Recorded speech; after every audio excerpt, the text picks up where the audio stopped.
I do not have anything to report for tonight. Okay. Do you want to take any photos with the kids in the audience? No? No, thank you. Okay, all right. Mr. City Attorney, will you please report on closed session? Yes, Mr. Mayor, Council, and for the benefit of the public, City Council met this evening in closed session to discuss two items in closed session. The first item was discussion with the city's real property negotiator, Simone McFarland, Assistant Community Development Director, concerning negotiation of price and terms of a sale of a parcel of land at 2600 Van Onen Street, Burbank, California, 91505, pursuant to Government Code Section 54956.8. The second item for discussion was the city manager's evaluation pursuant to Government Code Section 54957. The City Council took no reportable action this evening. All right, thank you. Thanks, now is criminal. the time for general public comment. For members of the public who are here in person and wish to speak, please present a yellow general public comment card to the city clerk. And any person speaking during the general public comment may address the council on any matter concerning city business. You may choose to use this first period of public comment to address an agendized report for later in the evening, but you will not be able to speak on that report at that time following this segment. Comments are limited to 3 minutes per person, and please stay within those 3 minutes.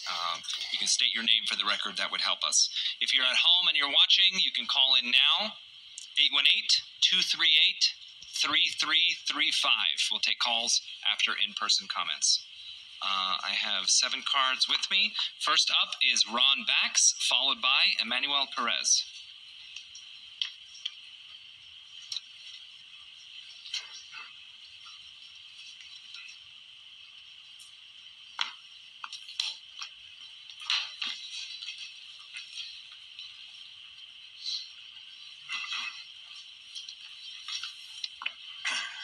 Mr. Mayor, council members, this is the same package I presented at the last meeting, and I brought it because I thought some of you would not remember to bring it.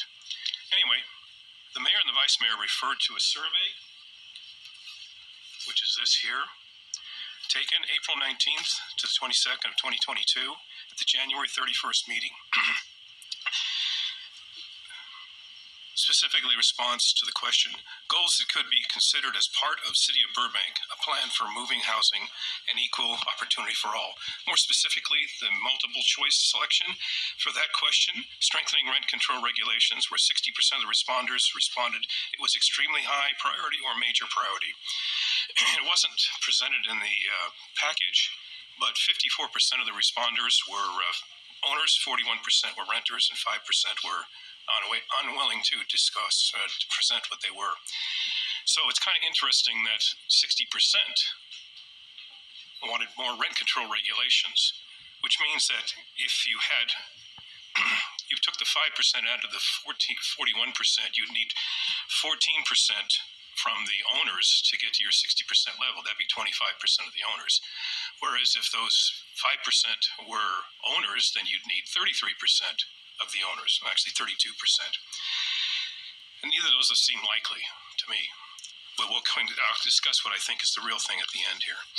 Mayor Talamontes asked, is that assuming that there are some rent control and they want more strengthening, or they want implementation of? The Brenner said he was not a super expert on rent control, but mentioned Costa-Hawkins, and then somebody off camera, I think was Ms. Springer, said AB 1482, which is wrong, because Costa-Hawkins is in 1482. 1482 is the Tenant Protection Act of 2019. So anyway, you can see that on Leg Info. And what I found interesting was that was question 9 in the script, which I got from the City Manager's Department from FM3. Question 8, which asked,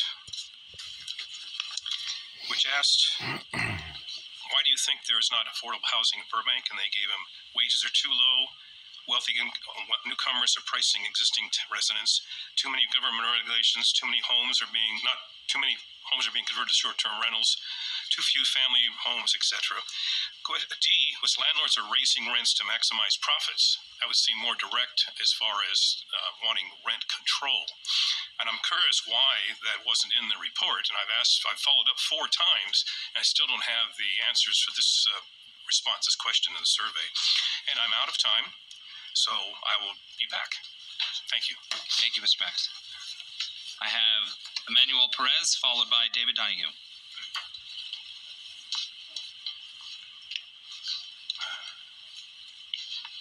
Hi, good evening, council members, mayor. So I'm here as part of one of the thousands who are falling victim to these renovictions happening in Burbank and possibly all over the state, all over the country maybe. My name's Emmanuel Perez. I live with my fiance, her two children, one who's has special needs, Down syndrome. Our landlord bought our building back in November of 2021. I've been having to deal with this issue for over a year and a half. In the last year, he has raised our rent about 19% in 1 year since he took ownership of the property.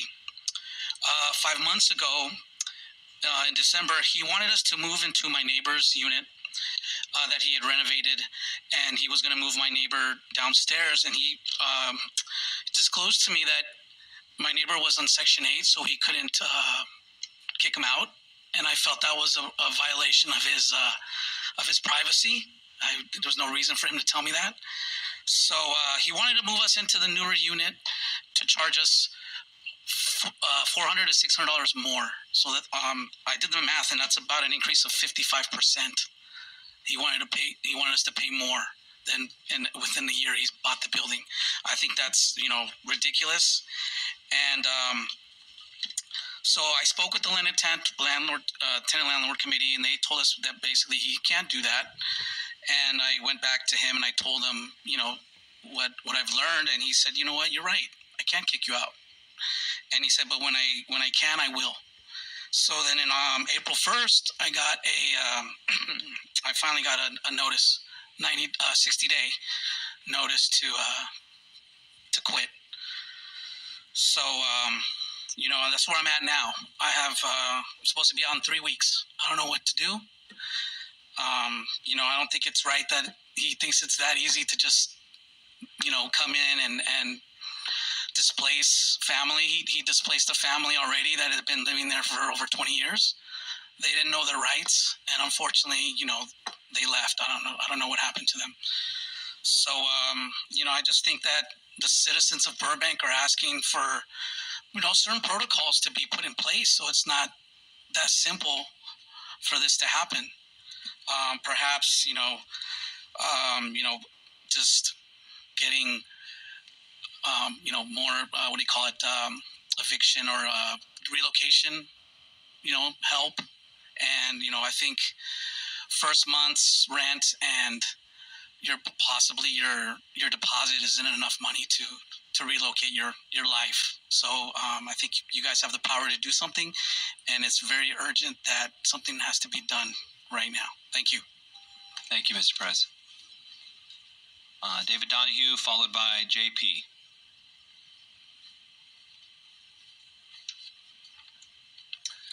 Honorable Mayor Anthony, council members, and talented staff.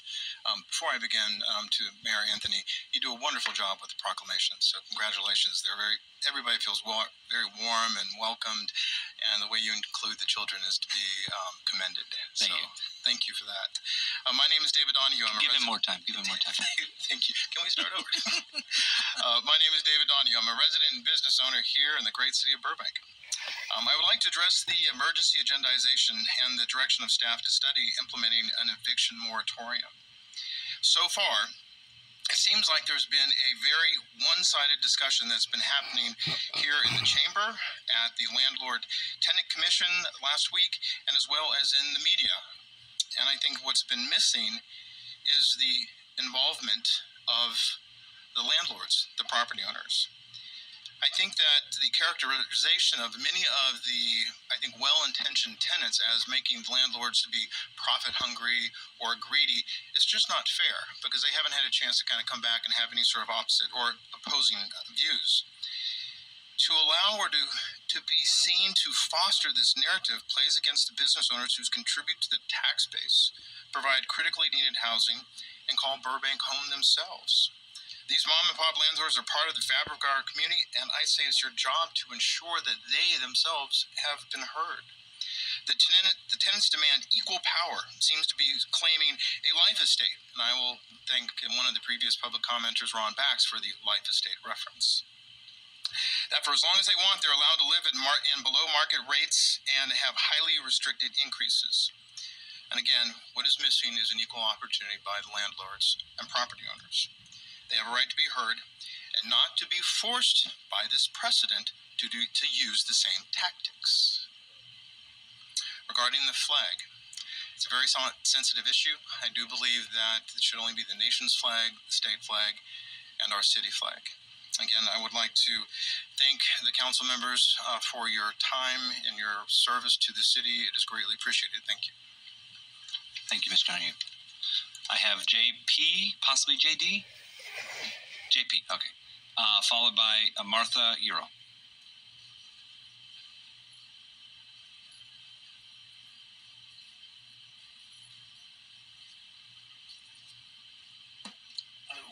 Hi, City Council, City Attorney, Chief Albanese. That's who I'm really addressing tonight is City Attorney once again and Chief Albanese.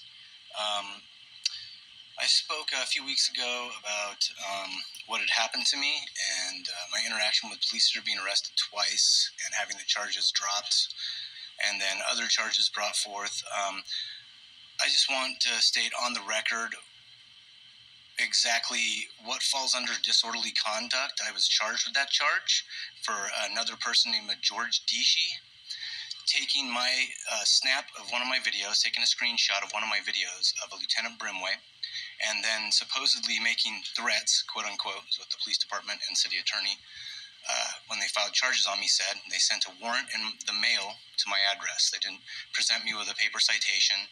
It was sent to my mailing address right after I just won my case 2 weeks prior and had my case dropped. Excuse me.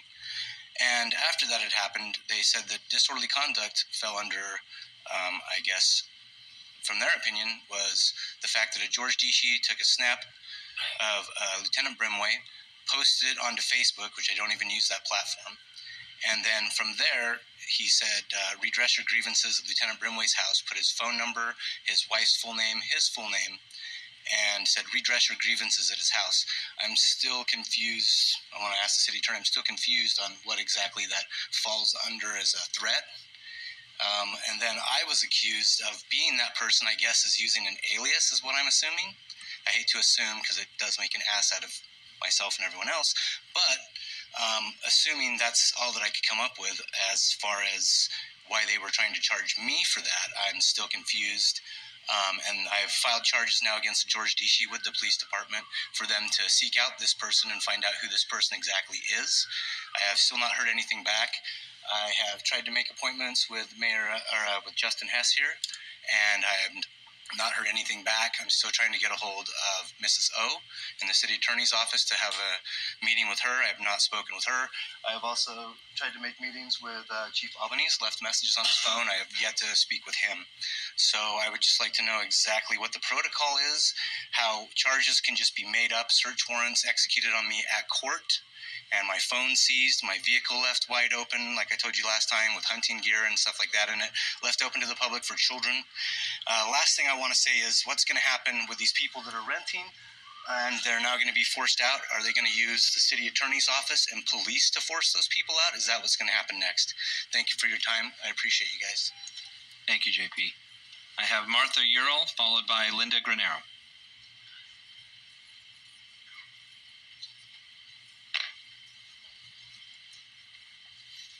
Good evening, everyone. My name is Martha Urel. I'm here representing the Maui Apartments. I remember from the meeting 2 weeks ago that you requested a study or to look into a study, and you wanted information of what these people were getting. I have files here of the letters that people have received in my apartment building. A family with a lady that doesn't speak English and with a 4-year-old child being evicted. I have another lady that went to Pasadena court another gentleman who is also with the eviction, and a couple of other ones here. One other lady is here. Everyone will state their case, but if you allow me to present you with these, I only have one copy. And it's looked like it's in a round. The first round was 4 people, and then we had the next round. And that's why it's getting bigger. This folder's getting bigger. And I'm just waiting for my notice to come in. Housing. I see that if you cannot afford to pay the rent, the cosigner can sign, but it's required 4 times the amount of the rent. And I have the paperwork here too. If you'd like, I'd give that to you. We are all just wondering what can be done to help us all. And everybody else that comes along. If I may, can I leave this with you? Yeah, talk to our city clerk. Not the whole folder, it's just a couple of things. She'll work with you on getting that distributed. Okay. Thank you. Thank you. Just step over here to the side, yeah. I have Linda Granero, followed by Jose Pimienta.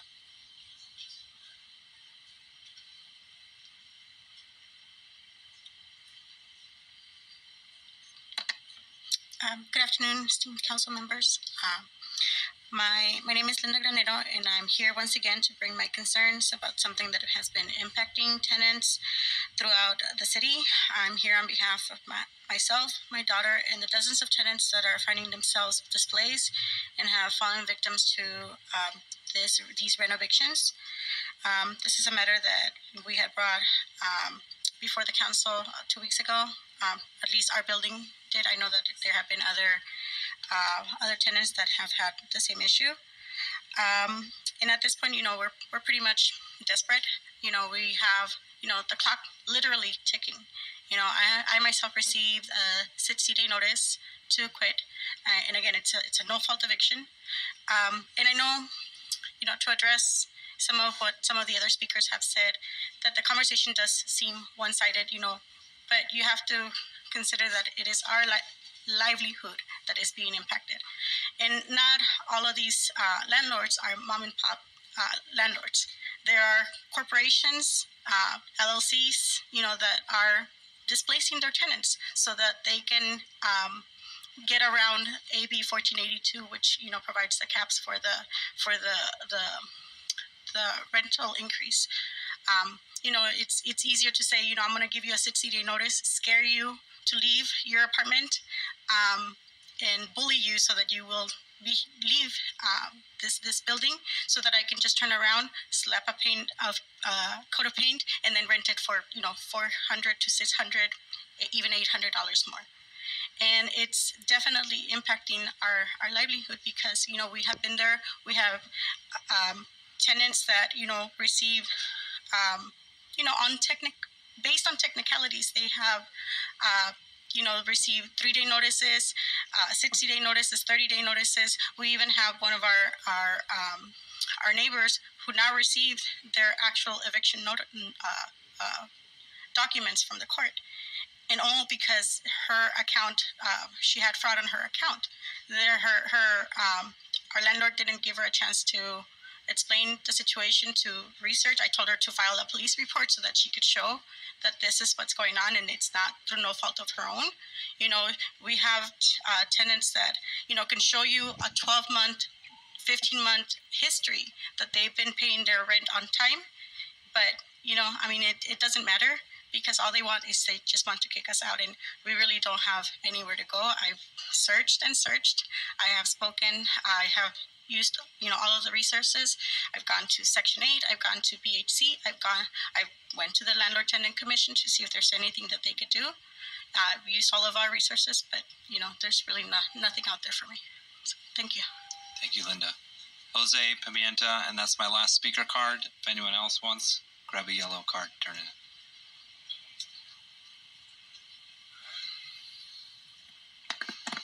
Sorry, I'm tall.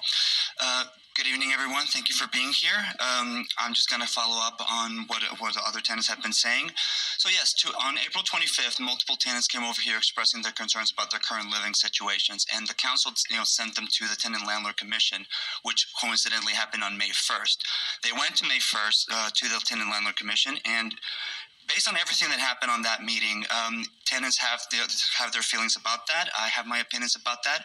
But I want to use my time to say things that the Tenant Landlord Commission said that I personally and people with the Burbank Tenant Union agree with. First of all, AB 1482 has loopholes and they should be closed. Second one, we're on an agreement that if there's going to be substantial renovations, those renovations should be filed on hand and ready to go, but because a lot of them are not. We're also on the agreement that 60 days is just not enough time to relocate. That's AB 1482 says you have 60 days to relocate, and that's just not sufficient time. The Tenant Landlord Commission said that. There's also the agreement that 1 month of the current rent is not enough as compensation for relocation. It's just not enough to move anywhere.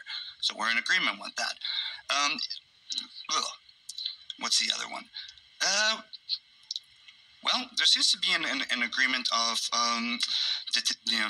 deteriorations happen over time. So who's responsible for those deteriorations, and why do they not get addressed?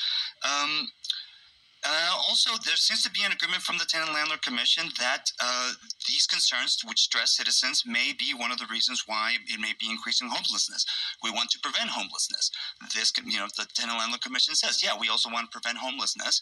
Maybe strengthening tenant protections would be a way to do that. But segue into saying the Tenant Landlord Commission is bound by what is written by the law, which means that the things that are in the law right now are insufficient to protect those tenants, meaning those that are the most vulnerable.